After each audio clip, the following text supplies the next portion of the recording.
सास बहू का प्यार, दिलों का एहसास। अर्चना को लड़की हुई। नॉर्मल डिलीवरी होने के कारण उसी दिन अस्पताल से छुट्टी मिल गई। पहला बच्चा था। घर में सभी बहुत खुश थे। सासू जी बहू के आराम के लिए हॉल के बगल वाले कमरे में बिस्तर लगा रही थी और बहू शाम को घर आ गई। बच्चे को देखने व अर्चना की खबर लेने के लिए रिश्तेदार व पड़ोसी आने लगे। सासू माँ बच्चे का और अर्चना का ध्यान भी रखती और घर का सारा काम भी करती और आने वाले का स्वागत भी करती। कहते हैं सभी एक जैसे नहीं होते। सभी अपनी अपनी सलाह अर्चना की सास को देकर जाते। अर्चना को अंदर सब सुनाई देता रहता था।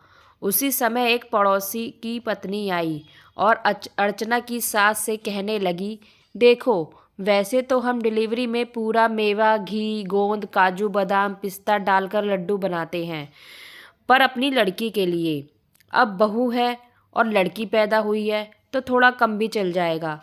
बादाम बहुत महंगे हैं, इसलिए 500 ग्राम की जगह 150 ग्राम ले लेना, और वैसे भी मेवा थोड़ी कम कर देना, और लड्डू कम ना बने उसके लिए गेहूं का आटा ज़्यादा ले लेना। अर्चना की सास सब सुनती रही और अंदर अर्चना भी सुन रही थी। पड़ोसन तो चली गई। बाद में ससुर जी बोले, देखो, मैं बाजार जा रहा हूँ और तुम मुझे सामान लिखवा दो, जो भी मंगाना है, कोई चीज़ बाकी ना रह जाए। अर्चना की सास ने सामान लिखवाया और हर चीज़ उनकी लड़की की डिलीवरी के समय से ज़्यादा ही थी। ससुर जी ने पूछा, इस बार सामान ज़्यादा है, क्या तुम भी लड्डू खाने वाली हो? तब अर्चना की सास ने बोला, सुनो, जब बेटी की डिलीवरी आई थी तब हमारी आर्थिक स्थिति अच्छी नहीं थी और आवक भी कम थी। तब आप अकेले कमाते थे और अब तो बेटा भी कमाता है। इसलिए मैं चाहती हूँ कि बहू के समय मैं वह सब चीज़ें मंगाऊँ जो बेटी के समय नहीं मंगा पाई थी। क्या बहू हमारी बेटी नहीं है?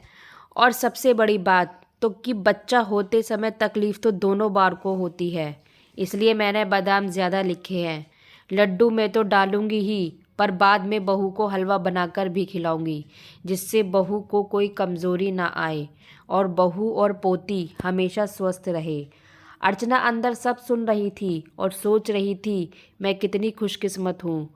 और जब थोड़ी देर बाद अर्चना की सास कमरे में आई तो अर्चना ने कहा, मम्मी जी, क्या मैं आपको आज से मम्मी जी की जगह मम्मी कहूँ?